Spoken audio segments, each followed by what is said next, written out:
महालया ये हूँ अपरपक्ष पितृदिवस। यही पक्षरे नाती अजा को पिंडदान करे एवं पुत्र बापा माँ को पिंडदान करे। ये पुत्रार्थे क्रियते भार्या पुत्र पिंडो प्रयोजनम।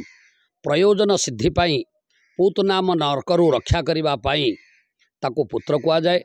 से ही पुत्र पिता एवं मातार सांवत्सरिक एवं महालया श्राद्ध पिंडदान करे केवल पितृपुरुष मान को उद्धार करने उद्देश्य रे। एवं नाती मध्य अजा को पिंडदान करने आमर विवाह समय विवाह बेदी वाग्दान संकल्प करा जाए जे झीर प्रथम गर्भर जो संतान जन्म हब सी मते पिंडदान करिवो। महावेदी उपरे निजर बापा कन्या को दान कला समय शपथ करिकी जुई की झील दान करे। सही उद्देश्य रे नाती ए महालया रे अजा एवं बापा को पिंडदान करे। यही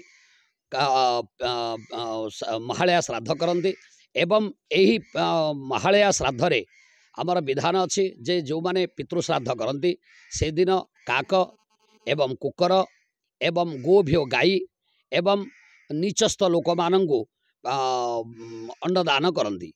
एवं काको ही जमरूपेण काक होचन किए स्वयं जमंक रूप एवं ताको पितृपुरुषर आख्यान दि जाए। जेहेतु आमर वैश्वदेव विधान अच्छी स्वेभ्यो नम स्वपचेभ्यो नम बायसेभ्यो नम ये तीनटा बड़ी काक बड़ी दि जाए।